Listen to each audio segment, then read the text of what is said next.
అందరికీ హలో. నేటి వీడియోలో 75 మిల్లీమీటర్ల పొడవు గల 12 అంగుళాల రాగి పైపులకు మూల మరియు టీ జాయింట్ను ఎలా సిద్ధం చేయాలో నేర్చుకోబోతున్నాం. లక్ష్యాలు. ఈ వీడియో చివరిలో మీరు వీటిని చేయగలరు. మూల మరియు టీ జాయింట్ని గీయడం మరియు అభివృద్ధి చేయడం. డ్రాయింగ్ ప్రకారం జాబ్లు సిద్ధం చేయండి. బ్రేజ్ కార్నర్ మరియు టీ జాయింట్.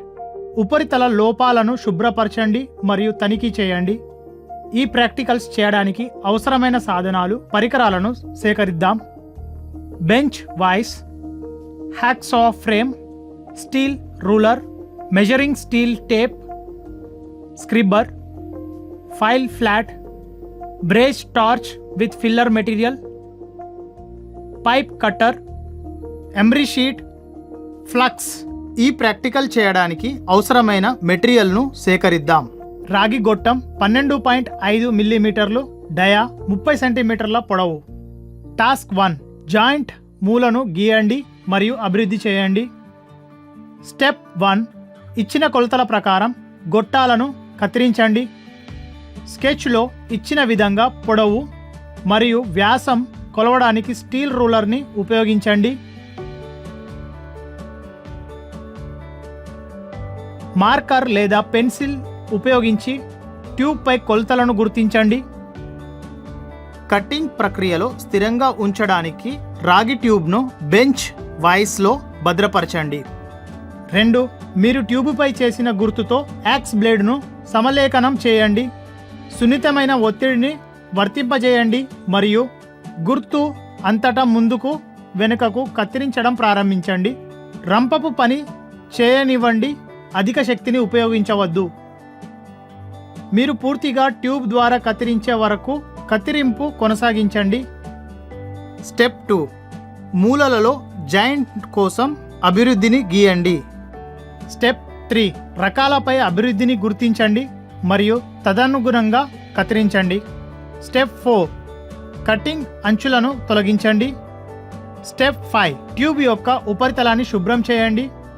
కత్తిరించిన ఎమరీ షీట్ ముక్కలలో ఒకదాన్ని తీసుకొని రాగి గొట్టం చుట్టూ చుట్టండి.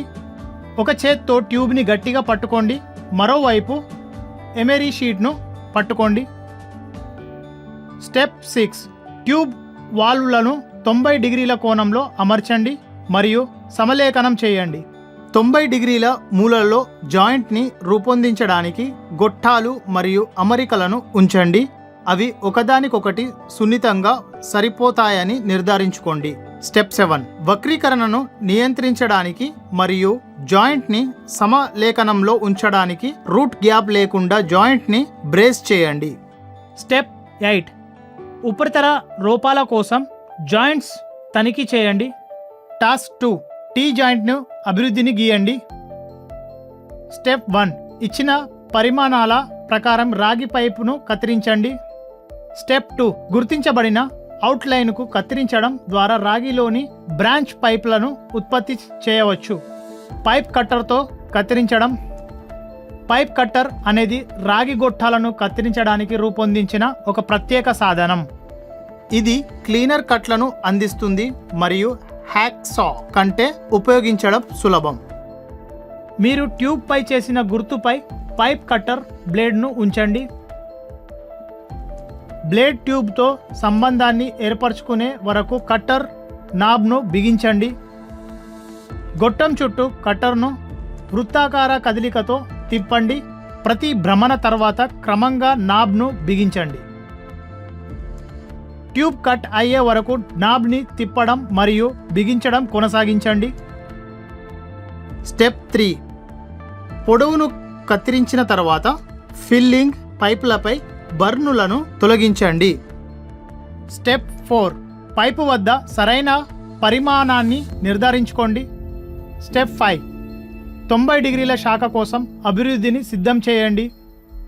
ఖచ్చితత్వాన్ని నిర్ధారించడానికి గుర్తు పైపు చివర నుండి ఖచ్చితమైన 90 డిగ్రీల కోణాన్ని ఏర్పరుస్తుందని ధృవీకరించండి. గుర్తు పైపు అంచుకు పర్పెండిక్యులర్గా ఉందో లేదో తనిఖీ చేయడానికి మీరు చదరపు లేదా రైట్ యాంగిల్ సాధనాన్ని ఉపయోగించవచ్చు. స్టెప్ 6. పైపుపై అభివృద్ధిని గుర్తించండి మరియు తదనుగుణంగా కత్తిరించండి. స్టెప్ 7 పైపు యొక్క ఉపరితలం శుభ్రం చేయండి. స్టెప్ 8 90 డిగ్రీల కోణంలో ప్రధాన ట్యూబ్తో బ్రాంచ్ పైప్ను అమర్చండి మరియు సమలేఖనం చేయండి. 90 డిగ్రీల బ్రాంచ్ కనెక్షన్ను రూపొందించడానికి టీ ఫిట్టింగ్ యొక్క ఓపెనింగ్లలోకి బ్రాంచ్ పైప్లను చొప్పించండి. స్టెప్ 9 చొచ్చుకుపోవడానికి ఎటువంటి రూట్ ఖాళీలు లేకుండా కీళ్లను బ్రేజ్ చేయండి. జాయింట్ని రూపొందించడానికి రాగి పైపులు లేదా అమరికలను ఉంచండి. రూట్ గ్యాప్ లేకుండా ఉపరితలాల మధ్య ఏవైనా ఖాళీలను తగ్గించడానికి జాయింట్ వీలైనంత గట్టిగా మరియు ఫ్లష్గా ఉండేలా చూసుకోండి. జాయింట్ యొక్క రెండు వైపులా వేడిని వర్తించండి. వేడిని ఏకరీతిగా పంపిణీ చేయడానికి జాయింట్ చుట్టూ మంటను కదిలించండి. స్టెప్ 10 75 మిల్లీమీటర్ల పొడవు 19 రోలింగ్ పొజిషన్పై రాగి ట్యూబ్ సగం పై బ్రేజ్ టీ జాయింట్. ట్యూబ్ బ్రేజింగ్లో ఎదురయ్యే ఒక ఇబ్బంది ఏమిటంటే బ్రేజింగ్ పూర్తయిన తర్వాత ట్యూబ్ వద్ద వక్రీకరణ లేదా ట్యూబ్ అమరిక. బ్రేజింగ్ చేయడానికి ముందు భాగాలను వేడి చేయడం వలన వేడి చేయబడిన మరియు వేడి చేయని ప్రాంతాల మధ్య ఉష్ణోగ్రత వ్యత్యాసాన్ని తగ్గించడంలో సహాయపడుతుంది. ఇది వక్రీకరణను తగ్గించగలదు.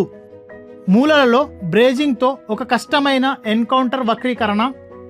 దీని వలన మూల కోణం 90 డిగ్రీల నుండి తగ్గుతుంది. నైపుణ్యం క్రమం రాగి ట్యూబుపై బ్రేజ్ టీ జాయింట్. అన్ని పైపులు మరియు ట్యూబ్ వెల్డింగ్లకు ఎదురయ్యే ఒక ఇబ్బంది ఏమిటంటే వెల్డింగ్ పూర్తయిన తర్వాత పైపులు మరియు ట్యూబ్లను పరీక్షించడం లేదా తప్పుగా అమర్చడం. వక్రీకరణను నివారించడానికి లేదా తగ్గించడానికి చాలా తరచుగా ఉపయోగించే పద్ధతి ఏమిటంటే వెల్డింగ్ చేసినప్పుడు పైపులు లేదా ట్యూబ్లను ఫిక్చర్స్లో బిగించడం మరియు బిగింపులను తొలగించే ముందు వాటిని చల్లబరచడం. ట్యూబ్ వెల్డింగ్ అనేది పైప్ వెల్డింగ్లో వలె weld joint ISA 3 dimensional curve మినహా సన్నని షీట్ మెటల్ వెల్డింగ్లను పోలి ఉంటుంది. అలాగే వెల్డ్ యొక్క రూట్ అందుబాటులో లేనందున మరియు లోపలి ఉపరితలం ప్రవహించే ద్రవాలతో సంబంధం కలిగి ఉన్నందున చొచ్చుకుపోయే ప్రమాణాలు ఎక్కువగా ఉంటాయి. 2 సాధారణ ట్యూబ్ వెల్డింగ్ లోపాలు చాలా చొచ్చుకుపోవడం లేదా చొచ్చుకుపోవటం లేకపోవడం. గొట్టాలను ఉపయోగించే ముందు ఈ లోపాలను సరిచేయాలి. బట్ జాయింట్ కాకుండా పైప్ వెల్డింగ్లో అభివృద్ధిని పొందడం మరియు తగిన కీళ్ళ కోసం టెంప్లేట్ను సిద్ధం చేయడం చాలా అవసరం. రీక్యాప్: ఈ వీడియో ట్యుటోరియల్లో కార్నర్ మరియు టీ జాయింట్ను ఎలా గీయాలి మరియు అభివృద్ధి చేయాలి, డ్రాయింగ్ ప్రకారం జాబ్లను సిద్ధం చేయడం, మూలను బ్రేజ్ చేయడం మరియు టీ జాయింట్ ఉపరితల లోపాలను శుభ్రపరచడం మరియు తనిఖీ చేయడం గురించి చర్చించాము. ఈ వీడియో చూసినందుకు చాలా ధన్యవాదాలు. దయచేసి మీ బోధకుని సహాయంతో దీన్ని ప్రాక్టికల్ చేయండి. Happy learning.